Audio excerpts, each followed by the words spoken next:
Hello, thank you so much to come here in this rainy day. Reminds me of Moscow. 9 years ago, my family became desperately ill. I was dying from arrhythmia. Have you heard this word, arrhythmia? When the heart is beating irregularly, like boom, boom, boom, boom, boom, boom, boom. People who have arrhythmia usually die suddenly, having a heart attack. My father died from arrhythmia. So my doctor told me I will die any day. And I was carrying a little note in my purse. I had money aside, I had will prepared. According to my will, my family was supposed to, after my death, supposed to go back to Russia. My husband had such a bad arthritis that I had to lace his shoes. All of his joints were swollen, and he was in constant pain. He couldn't drive further than to the supermarket because his wrists were not moving. He also had 18 surgeries on his body, and his hyperthyroid was so bad that his face was red as a blood, and his eyes were always like surprised, and his hands were shaky, and when he was resting, his pulse was 170. It's like astronauts on the moon when they were landed. My daughter Valya was born with asthma, and she had asthmatic attack almost every night at around 12:30 since birth. She couldn't jump, she couldn't run, she couldn't blow in the harmonica, she couldn't play any wind instruments. My son Sergey was obese, and as if it was not enough, he was diagnosed with type 1 juvenile diabetes. I couldn't believe it. I refused to believe it. My grandmother died from diabetes, and she died from overdose of insulin.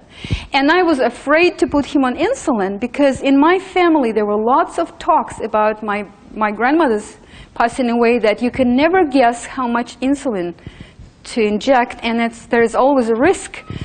And so I was frightened to put him on insulin. And this, my fear, saved my family. 2 weeks later, the doctor called me and she asked if I put him on insulin. And I said, not yet. She said, you have to. He will get into coma and then you can lose him. I was procrastinating. I was afraid to put him on insulin. Meanwhile, I was doing research. I went to another doctor. I met several parents who have children with diabetes. I was trying to find any information I can. Everybody was saying the same thing. Diabetes is the only thing. Even Chinese doctor, even herbalist said, well, type 1 diabetes is incurable. My doctor called me again. I said I didn't put him on insulin. She said, we will report you to social services. We'll take your child away from you and take care for him for you. Then I started to avoid picking up the phone. I look on the number. I got the phone with the number, and I would never pick up the phone when the doctor was calling. I felt like a criminal. Meanwhile, my son did get in coma. He went to the restroom, and then I heard boom. And I rushed in there, and I saw him laying across the floor. He looked like he was dead. It was very, very scary. And he was unconscious. He had coma. Oh, I didn't know what to do, but I didn't want to put him on insulin. I was afraid. I was thinking, if he survived until now without insulin, why there is a certain day when I'm supposed to make him trapped in that forever? But seek and you shall find. I'm a stubborn Russian woman, and I was looking for solution, and I was seeking and seeking and searching, and one day the universe placed this woman in front of me. She was the only raw foodist in the whole state of Colorado. In 1993, we checked it all over. It was the only one. She was staying in front of me in line in the bank. She was in her 60s, and she looked radiantly healthy. And I looked at her, and I asked her, do you know anything about curing diabetes naturally? Excuse me? And she shined at me back, sure. I said, why are you so sure? Oh, because I cured my colon cancer 15 years ago. And I said, but it's not the same. She said, oh, it's all the same. And I said, can I please buy you lunch so we could talk? She said, thank you so much, but I won't eat your food. And I said, can we talk? She said, I'll be glad to answer all your questions. And after we made our deposits, we went outside, we were sitting, and she told me about raw food. At first, I just couldn't get it. I was saying, well, I think I could live on ice cream and untoasted bread. That's okay with me. She said, you're not getting it, Victoria. You can never have bread because it's already cooked. You can never have ice cream for the rest of your life. I said, but Russians are born with the bread in the left hand. I said, she said, you can only have 4 things and they have to be raw. Fruits, vegetables, nuts, and seeds. And I said, Elizabeth, can anybody live on that and not die? She said, the birds do, the animals do, the snakes do, the insects do, and besides, you haven't been born with the cooking stove attached to your belly, did you? I said, well, it makes sense, but it sounds very scary because it makes sense. She gave me her phone number, she lended me a little book. I went home and I started to read this book. I read it once and twice and 3 times. The more I read it, it makes sense. And then my children became very nervous, and my husband became suspicious, and one day he came to me and he said, what is that you're reading all the time? What are you up to this time? And I said, oh, my dear, I would like to talk to you. I think that diet will really save our son, but I think he cannot do it by himself. We need to go together. So would you support us going on raw food as a family for a couple weeks? And he became very angry with me. He said, what are you thinking? I work physically. He was a massage therapist. And he said, I cannot live on rabbit food. I need my Russian borscht with pork, and plus I love my culture. He said, if that would be so simple, don't you think doctors will figure this out a long time ago? And he said, that does make no sense. You think nobody would know? Anyways, I was very disappointed. But I knew that he's the man of my life. And I will find the word for him, correct words and correct time to explain why I believe that it is so important for our son. And that day came, 1994, January 21st, my husband woke up very, very ill, sicker than ever. His throat now was very swollen, and he couldn't talk, and he felt very uncomfortable. And I took him to the hospital, and I was praying that doctor will scare him to death. And doctor did a good job. And he told him, Mr. Boutenko, we need to perform surgery on you as soon as possible because your thyroid is 6 times bigger than it's supposed to be. And you cannot live with that. It's wasted. We have to put you on hormone therapy. And my husband said, I already have 18 surgeries and none of them did me good. In fact, each one of them hurt me. So I decided I'm never going to have another surgery. And the doctor said, no, this one you have to. Igor said, what will happen if I won't? He said, you will die. Igor said, how soon will I die? I said, in less than 2 months. Igor said, no, I don't want surgery, I'll go on raw food. And the doctor said, you cannot eat raw food when you have hyperthyroid. You actually have to eat everything thoroughly cooked, plus you have to eat lots of butter, lots of protein, lots of animal protein. And so with these words we left. In the car, Igor said, okay, but only for 2 weeks. I am a Russian woman, and I know that if Russian man says that, that may be the only chance in all times, in a lifetime. So when he left to his work, I started to take action. I went in the kitchen and I threw away a coffee maker, pasta maker, ice cream maker, and toast maker. And then I had this big, huge commercial NSF-approved microwave. In Russia, they don't allow microwaves because they're so harmful. And so when we came to America, we bought the big one. And so I was thinking, I'll hide it in the garage. So my family doesn't know where is it. But I knew that I will be the first one who will take it when I'll become hungry. And so I was thinking, my son's health on one hand, microwave on the other. And then I closed my eyes and cracked it with a hammer. I was very decideful. I thought that's only one chance in my lifetime. And then I took double bag, garbage bag, and I was cleaning everything, pasta, spaghetti, macaroni, beans, and rice, and whipped cream, and 2-year-old sauces from Burger King, whatever I had in my shelves. And then my kitchen was so clean.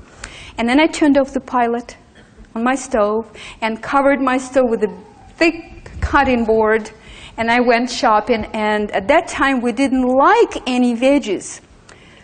We only ate fruits, and we knew 3 fruits: Washington delicious apples, navel oranges, and bananas.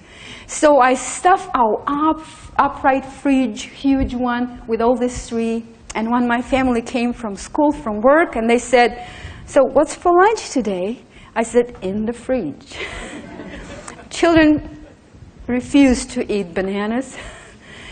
Igor bit the banana. He said, "I'm not that hungry yet." So this night we went to bed hungry. Usually my family will have a big supper according to Russian tradition, and then we will feel really heavy and sleepy and we go to bed. This night we could not fall asleep. I was not sleeping myself. I was pretending I was asleep, and I heard in the middle of night somebody's walking in the kitchen, opening all the drawers, then coming out, going to bed. Somebody else coming in, opening all the drawers, and then going away. Somebody else coming. Seemed like we had 12 people coming in and out the kitchen. Maybe we had 1 or 2 hours of sleep that night. In the morning, we all get in the kitchen, and we were eating apples now, and bananas and oranges, and we were talking, and somehow we were excited. Coincidentally, this night, Valya did not choke from asthma. Sergey's blood sugar was not as high, and Igor didn't feel that bad, despite he only slept a couple hours, and I felt okay too. Maybe we were just excited, I don't know. So Igor pronounced, "We keep going. We throw away everything anyway, so let's keep going." My dear, dear friends, in 2 weeks my son came to me. He was 9 then. He came to me and said, "Mom, why do I have to poke my finger with this blood sugar monitor every 3 hours if it always shows 75 to 125, which is normal frame?" I said, "Okay, darling, just do it once in the morning." Coincidentally, my daughter still didn't have asthma even one time in 2 weeks. Igor's pulse went from 170 down to 140 in 2 weeks, and I lost 15 pounds. Well, I didn't tell you that I was very, very obese. I was 280 pounds. In fact, you absolutely have to see my picture, because I want you to realize how cute I am today. So if you look at my picture, let me send it around here, and you quickly, okay, can you take it? I was very, very obese, and I could never lose even an ounce. I'll drink this horrible, what's it called, Nutrisystem juices, or this all kinds of drinks that are so nasty tasted. I didn't like them. I would get rash, and I wouldn't lose. I will gain weight from them. And now I lost 15 pounds in 2 weeks. I was so happy. And then after 2 weeks, Igor said, "Well, let's keep going." In 2 months, Sergey sold his blood monitor to his math teacher for $5.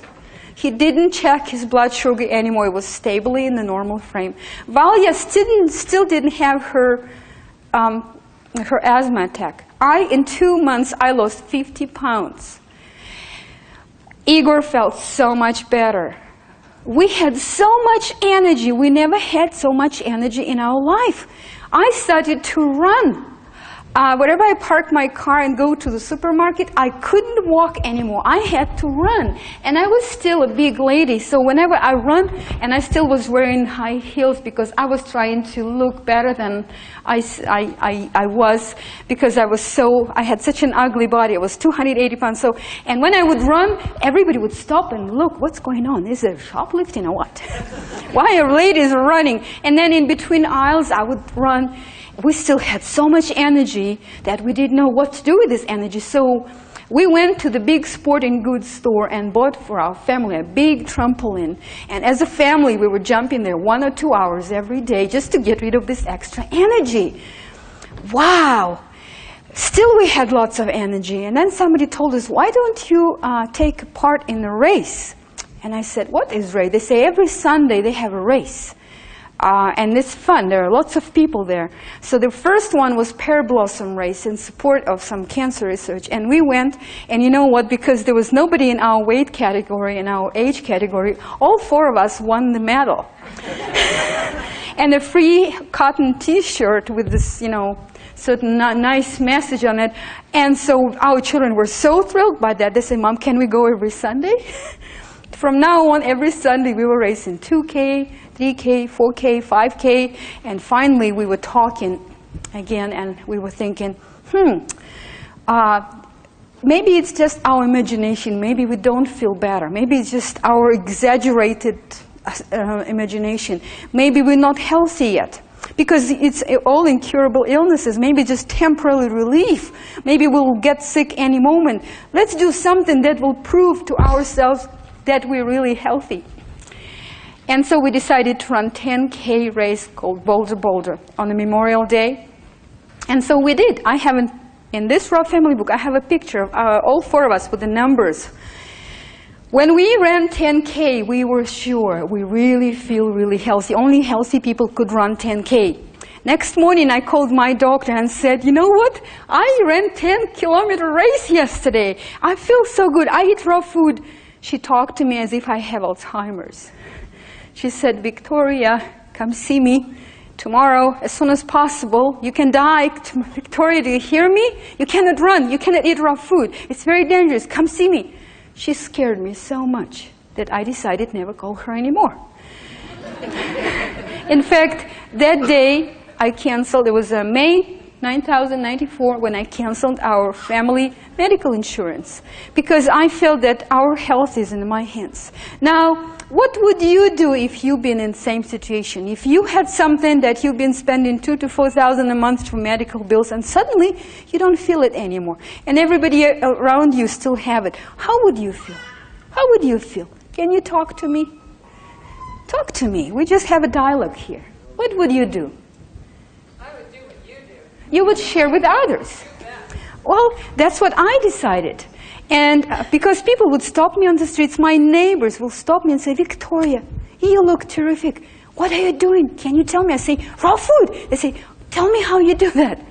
So very soon I had 12 people, 12 neighbors in my house, and I was teaching them about raw food. They loved the information. They said, "We should be raw." But nobody lasted till even morning. In the morning, they all had their coffee and bagel with cream cheese. Well, I thought, I'm not a good teacher yet.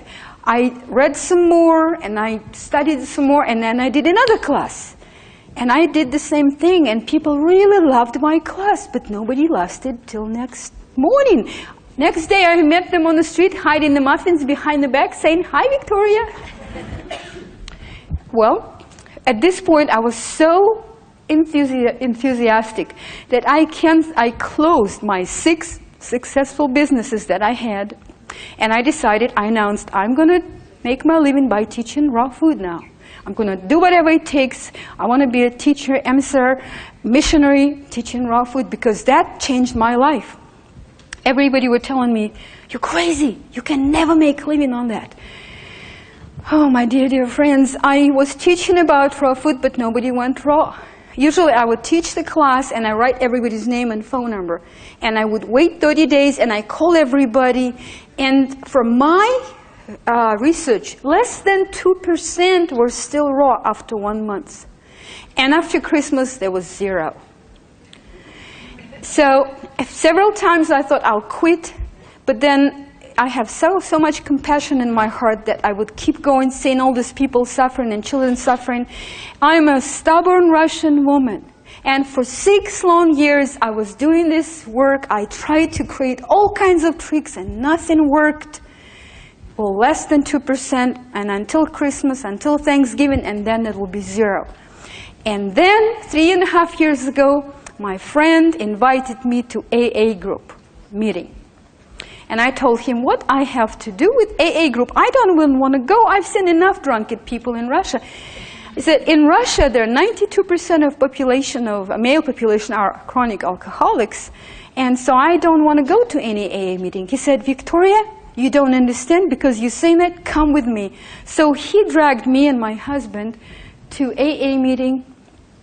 And there, I was very, very moved and touched. These people were just like us, very beautiful. It was a spiritual meeting, and people were very sincere, and they were speaking in front of strangers so honestly. I was very, very impressed. But the most thing that struck me at this AA meeting was that they were saying word in word what I heard so many times.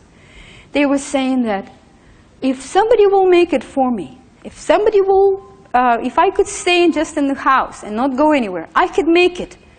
And then it hit me suddenly, cooked food is an addiction.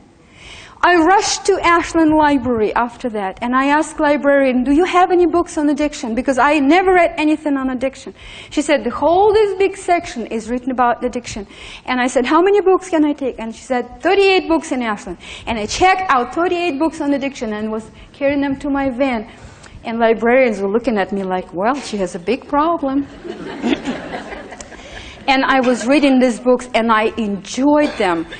Do you even know that all the books on addiction were not written by any professionals, by any medical doctors, by any scientists? They're all written by the worst former addicts. And all of these books are sincere letter from the heart written to other people. I really learned a lot. And then I realized more and more, yes, that cooked food is a very, very bad addiction. Can you go to Russia and get all alcoholics on the Red Square and say, hey guys, here is carrot juice. It's so much cheaper than vodka, and it has so much keratin, and it's so good for you. So you just didn't know that, but now you know, and so tomorrow you start drinking carrot juice and forget about vodka. And do you think they will really switch in one day, all of them? Less than 2% will switch. So what I was doing for 6 years, I was wasting my time and people's time because people cannot go on raw food without a certain therapy. So I have created this therapy. It took me 3 months, every day working, and then I called it 12 Steps to Raw Food. And my first class, I was teaching in Portland, Oregon. I had 45 people. We did it Saturday all day, Sunday all day. And then I waited 30 days, and I called everybody. I was sure that will be more than 2%. I was praying for 30%. What do you think? I had 100% of people still on raw food. All 45 of them were 100% raw, and they loved to hear from me. They said, oh, Victoria, this is you. I was so blessed. I felt I'm so lucky. I discovered something that we were looking for a long time. And then I canceled all my regular classes, and since then, for 3 years, I've been teaching very successfully 12 steps to raw food, and I'm doing research. And that's what I found out so far. The cooked food is addictive on 4 levels: chemical, biological, mental, and spiritual. Chemical. Are you listening now attentively? It's not too late to run away. Okay. Chemical. All carbohydrates, after they hit it, turn chemically into sucrose, white sugar. White sugar is one of the most addictive substances in the world. The chemical molecule of white sugar is very similar to chemical molecule of cocaine. When people get off carbohydrates, their personality changes a lot. They become so calm and smiley and lovable, and they even go through the same twitches that people when they quit taking cocaine. That is why the cooked carbohydrates are the basis of all international cuisines. Mexicans eat tortillas, Italians eat pizza, pasta, Americans eat potato, Russians eat bread, Armenians eat lavash. I don't know what Canadians eat. But it's always cooked carbohydrates. Speaking about white sugar, have you ever had just one little candy and felt enough? Really, honestly. Wouldn't you go and look for another one? Okay, this is just white sugar. Plus, we have caffeine, we have chocolate, we have MSG, we have aspartame, we have all of these excitotoxins and preservatives and colorants and enhancers of the flavor. Almost 2,000 different things that are addictive. So that's chemical level. Biological level. When we are born, we are programmed to be raw fooders. We never request our mothers to steam their breast milk. We like it raw. We are programmed to be raw fooders. However, when we're 6 months old, the doctor tells mother, he says, now you need to introduce cooked food to your baby. And the nature, the body is telling us, all be aware, SOS. Whenever your mother put you on this high chair with a new bib and the father is taking picture, and the first spoon is getting to your mouth, as soon as it touches your lips, what do? Remember? That's what all babies do. They say, my body says, no, please don't. Well, then the mother says, hey, put down your camera, and she does this. Remember? And then when they do this, you do this. Always. And they try it again and again. Now the new bib is all dirty, and the mother says, oh, I'm so tired, I don't even know if anything got in his mouth. And then the next thing happens is very quick and smelly diarrhea. The body says, hey, ouch, quick, out of the body. But because this substance is addictive, it takes 3 times, and the baby gets used to it and begins to like it and opens the mouth and even prefers it to mother's breast sometimes, and going with the bottle everywhere as long as it's sweet. And now we're programmed to be cooked food eaters. According to Dr. Alexander Zalmanov in his book, Sacred Wisdom of Human Body, he says, when the body is programmed to be cooked food eater, 2 gallons of digestive juices per day are pumped into the system. When the body is programmed to be raw food eater, only 1 cup per day. 2 gallons if you eat only cooked food, 1 cup, 15 times less if you eat only raw food. Do you see the difference? So that means if you eat 3 cooked meals a day, your body produces 700 milligrams of saliva, 750 milligrams of pancreatic juice, 3 liters of stomach juice, and 3.5 liters of intestinal juice. Altogether, 2 gallons per day. If you take your ear and at 12:30 go around and put your ear to everybody's belly, what would you hear? Honestly, what would you hear? Growling. That's so juice is pumping. When the juices, whenever you see, smell, or taste, or see description of the cooked food that you love, your body begins to pump those juices. That doesn't matter if you already ate or not. The body is getting ready. When you have those juices in there, this is very uncomfortable feeling. You feel tension, you feel lightheadedness, weakness, irritability, even depression. You feel headache could be, and hunger pains, withdrawal symptoms. The only thing that's going to give you relief is cooked food. And you will absolutely, you say, I'm hungry, I'm starved, I want to eat something. When people eat only raw food, that never happens. They could easily move the time of lunch 2-3 hours, even miss it completely, and they don't even feel any uncomfort. Is anybody here already aware of that? Anybody? Yes, that I'm not making it up. Thank you. So, when we put our first cooked meal in our mouth, we say, "Oh, this is so good, to die for." We have created this saying, "to die for," about cooked food, and it's in all languages. My book, 12 Steps to Raw Food, has been translated into 12 languages, French included. 12 languages, including Chinese language. And in all languages, there was no problem to find the equivalent to die for. We don't say this about the expensive car or house or even boyfriend. I never heard anybody say, hey, this boyfriend is to die for. But about a quarter pound of food, we say, oh, this lasagna, oh, is to die for. And we acknowledge, we say, killer pizza.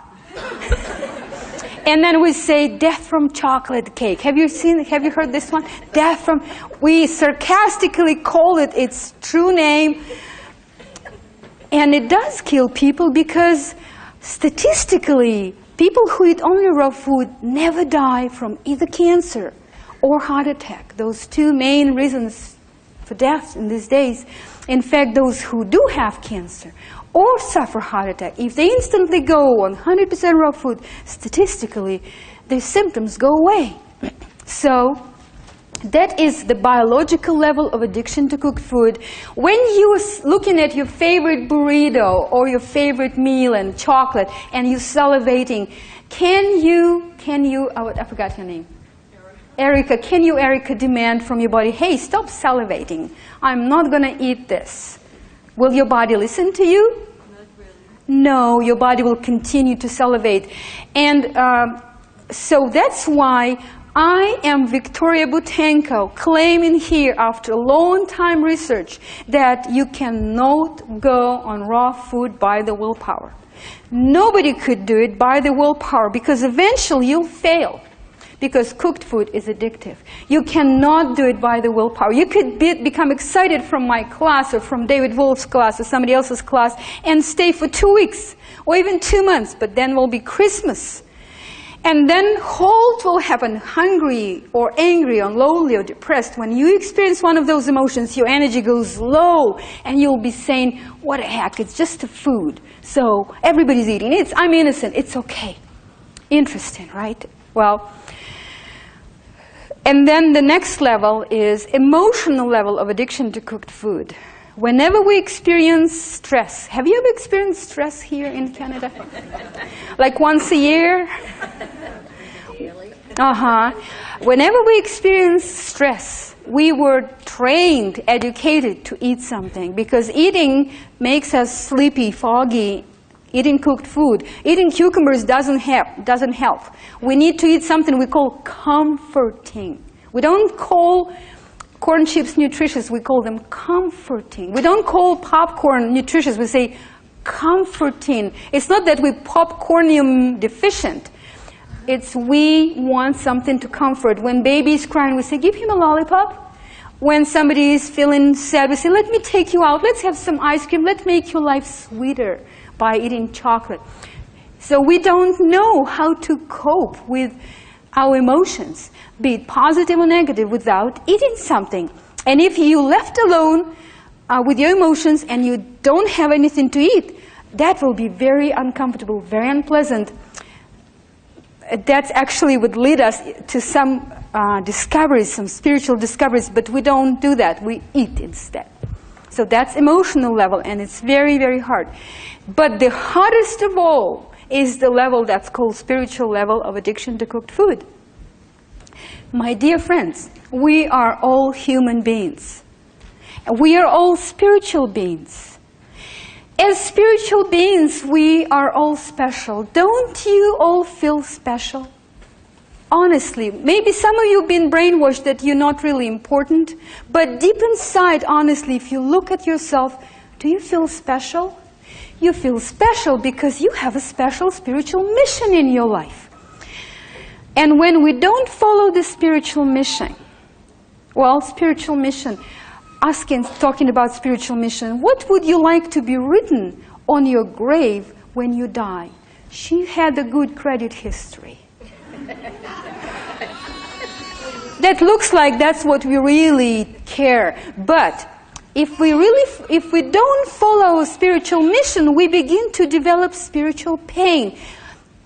What is spiritual pain? When everything seems fine, you have an apartment, you have a job, you have something to eat, you have something to put on. Why are you not overly joyous? Why are you not so happy? Do you know what I'm talking about? Anybody? Do you know what I'm talking about? When there is no reason for you to be sad, you actually watch a nice program on TV, but you feel kind of empty, like something is not happening. Oh, when I lived in Russia, I thought that I'm not happy completely because I cannot have enough good food. I thought when I'll immigrate to the United States and I can eat as much cheese and sausage as I want, then I'll feel happy. But when I immigrated and ate as much as I want, I actually felt worse. We begin to experience this spiritual pain more and more as we get older.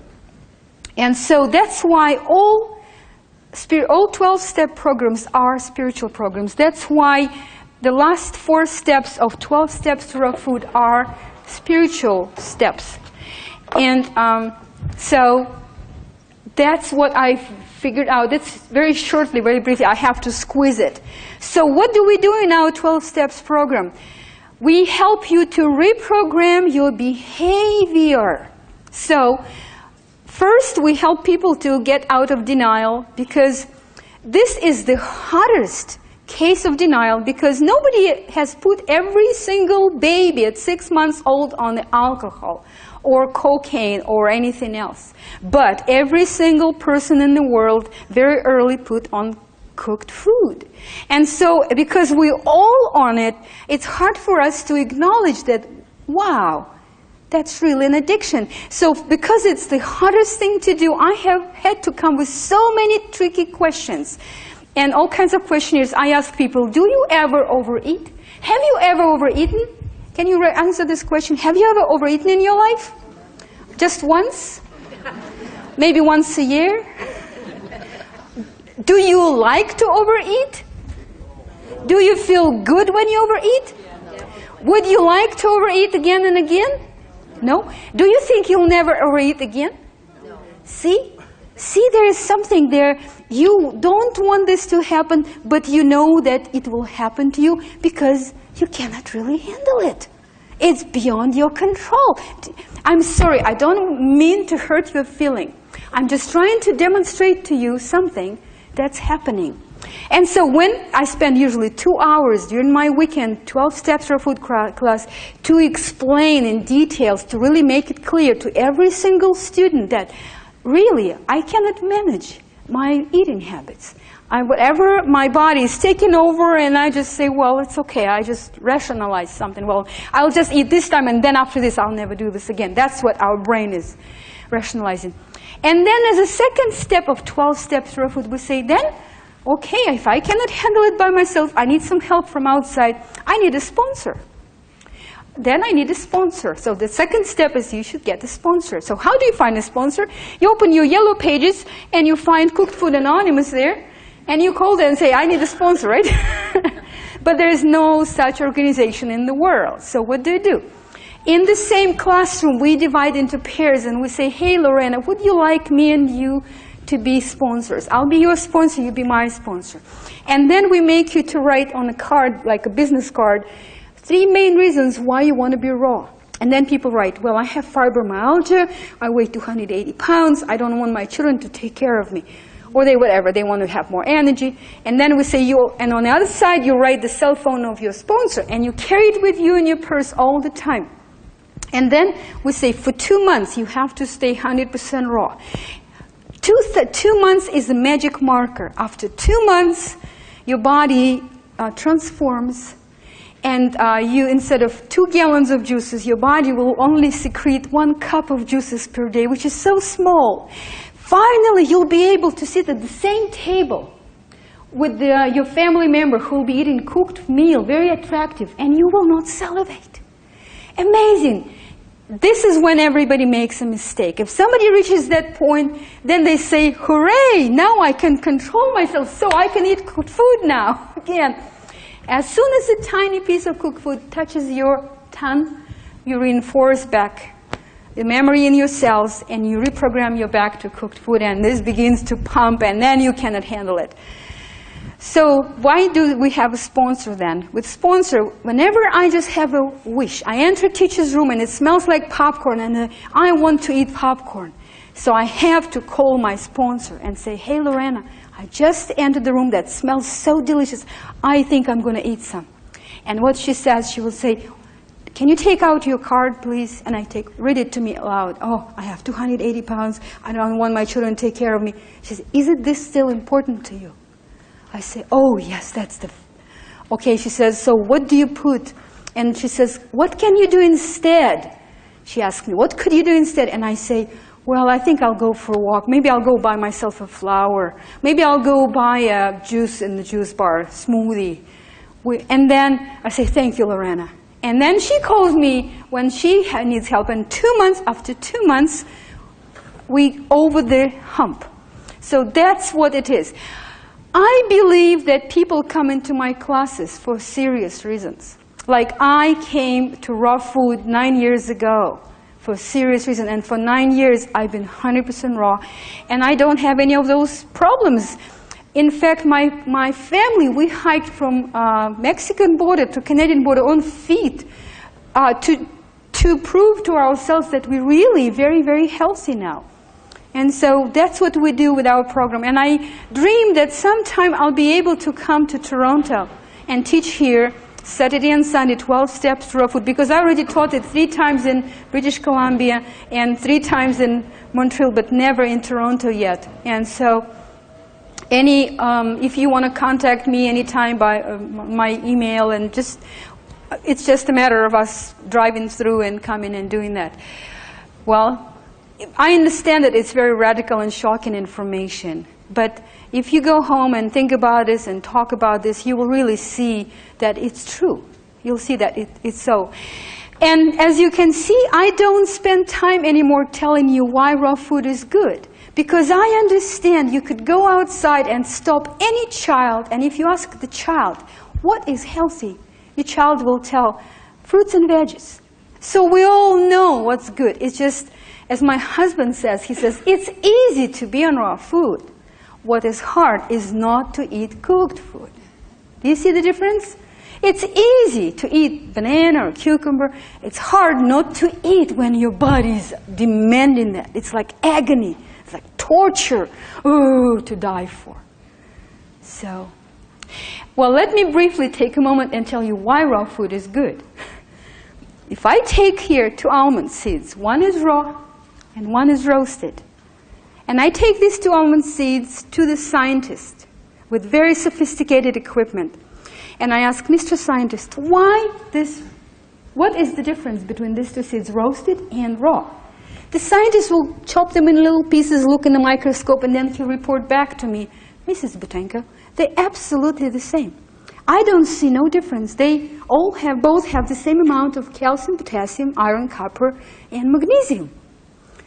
I say, thank you. And then I take these 2 almond seeds, one is roasted, one is raw, and put them in the soil. The one that's roasted will rot very quickly, a few days. The one that's raw will stay untouched until there will be plenty of water, sometimes several years. And then it will give birth to a beautiful almond tree that will live for 150 years, giving almonds every fall. Do you see the difference? Do you see the difference? Please tell me. You see. If you don't, then from now on, always roast your seeds before planting them in your backyard. So I believe that science cannot see in the microscope something that's called life. But it doesn't mean that it doesn't work. For example, you cannot see the waves that connect your cell phone with the tower. Can you see them with your eyes? No, but you pay $50 every month for them, for something you cannot see. Why? Because it works. So does raw food. It works. And everybody who goes on raw food and stays even for 2 weeks, they see such a tremendous difference that hard to describe. It's like day and night. And I absolutely have to tell you about children. When children go on raw food, they simply turn into angels and wizards and your best friends. When I put my children on raw food, this is my 2 children here. When I put them on raw food, I was just hoping that they will just get healthier. However, the change was so dramatic. First of all, Valia was in the 3rd grade. Sergey was in the 4th. They did so poorly at school. Valia was supposed to be held back. Her nose was always stuffed because of her allergies. And her spelling was horrible. She barely could read. Sergey was constantly playing. He couldn't concentrate. He had ADD. He was having from teacher notes. Within several weeks, they started to comment something like, well, teacher's actually very nice. School is very interesting. And they started to enjoy doing homework. By the end of that school year, and they only went on raw food 21st of January, okay, by the end of school year, the principal invited me and Igor to the school, and in front of all teachers and all parents and all students gave a special parental award pronouncing Sergey and Valia best student of Hallett Elementary School. What a change. I was trying to explain to him that I only changed the diet. He didn't understand that. Next year, my children did 2 grades in 1 year. Then later they said, we don't want to go to school anymore. It sounds like a prison. By then, they were reading 1 book per day. Not only fiction, but chemistry, astronomy, physics. They studied to learn 2 languages, French and Spanish, and actually Russian and English, so 4 actually, right? And they started to play 2 different instruments. Valya is playing 2 blowing instruments, harmonica and flute. They started to be so active and proactive in all kinds of changing the globe to be a better place. Now they're 16 and 18. They both go to Southern Oregon University, and they're fully admitted sophomores. In 1 year, they will be 17 and 19, and they'll have Bachelor of Art degree. Isn't it amazing? I was thinking this is just my children. But then last year, they started to search through internet if there are any other raw teens. And they found 18 raw teens in the United States in different places. Like one girl, she had stroke at the age of 14, and her parents still eat mashed potato and steak, but they placed her on raw food. She got well, and she's in her family, alone, raw.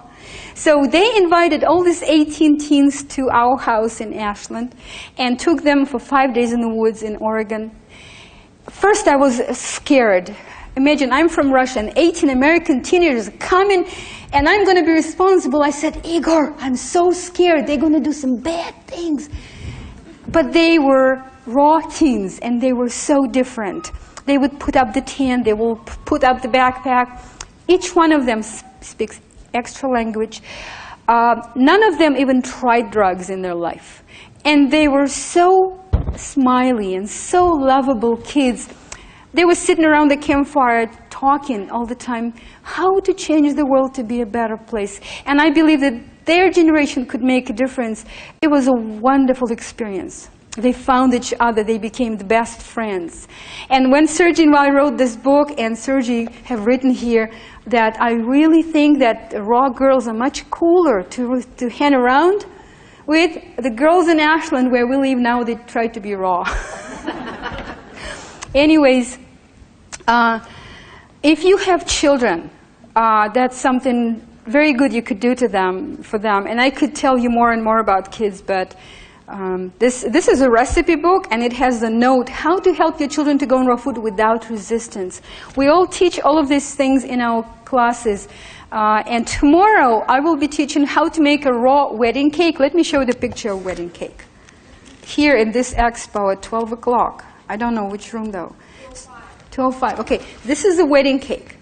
And I'm going to show how to make it raw. Raw food is absolutely delicious. If you want to try raw food, we will be having the class in Lorena's place on 14th of April, and on your place, well, can you? Next Monday. Next Monday, okay. Yeah. Okay, this is Sonia, and she has information. On Monday, we'll have class in Toronto and in London on the 14th of April. And this booth 717, when you will be signing people.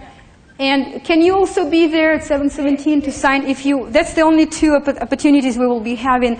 We will be for 15, or I don't know, for very little money. We'll be serving dinner, and I will be giving information. If you know anybody who will benefit from this information, we don't sell any products, we don't take any supplements. It's all very simple, and it's very usable information. And our message is you don't have to be sick. There is an alternative way. Well, how are we doing on time? You've got about 3 minutes. 3 minutes. Well, okay, we brought with us books, and we're selling them. It's our gift to you. We're selling them for 15 Canadian dollars. And all 3 books will be available at the main expo book, chalk books in the middle. And I'll be there glad to sign them for you. Well, do you like this information? I want to know. Okay. Because you should also understand how I feel. It's a different country, and I'm nervous, and I don't know, well, maybe people will throw tomatoes in me, thinking, what are you talking about? I don't want to convict anybody. I'm just sharing with you something that works. Yes? What do you say about food combining when you're on all raw food. What do you say about food combining? When you go on raw food, you go through different stages. And first you go on stage 1. When you just stay in the frame of raw food, people who have degenerative disease like cancer, they have to do combining from the very beginning. I don't know, fortunately, unfortunately. But average person who just wants to improve, they just stay in that raw frame, and they could do any combining, and they could overeat raw food, because when they will reach stage 2, which usually takes about a year, then their body will lead them. In my classes, I teach you how to listen to your body and how to figure out what do you need to eat. Do you need to eat endive or arugula or durian, or what do you need to eat? I teach that in my classes. I just don't have time. Maybe I'll squeeze a little time tomorrow. You have to worry eventually, because in the beginning you'll be eating what's called gourmet raw food, which is mimicking of cooked food. We call it un-pizza, un-burrito, un-chocolate cake. It's all raw, but it tastes like cooked food, even better, and looks that. But then after 1 year, you will all find out that your taste buds, you will have 220 taste buds more. They will recover, and you will prefer to eat just a cucumber and just avocado than the gourmet un-chocolate pizza, un-chocolate cake. How many of you experienced that? Here, look. Some people already went through that, stage 2. And then several years later, maybe 7 years later, there will be stage 3, when people will stop eating nuts and seeds and oil. And I don't want to scare you, because that's many years away, and it happens gradually when you begin to kind of dislike. But I don't know, there may be stage 4 and 5, I don't know. We don't have enough people there. I only know 5 people on stage 3. And it's interesting, and it's exciting, and these people don't lose weight, and they look terrific. Like my children, they look very healthy. They just eat fruits and vegetables? They just eat fruits, vegetables, sprouted seeds, and they don't eat no nuts, and they eat only whole foods. When you restore your hydrochloric acid, when it's supposed to be, then you can really digest the fiber without blending it. And so that's something that is so unresearched. I don't want to scare anybody. You sound like you're advanced researcher here, but I just wanted to give general information, and it's beautiful path. It's beautiful. I know so much. Thank you. Yeah. Sorry, your time is Yes, my time is out.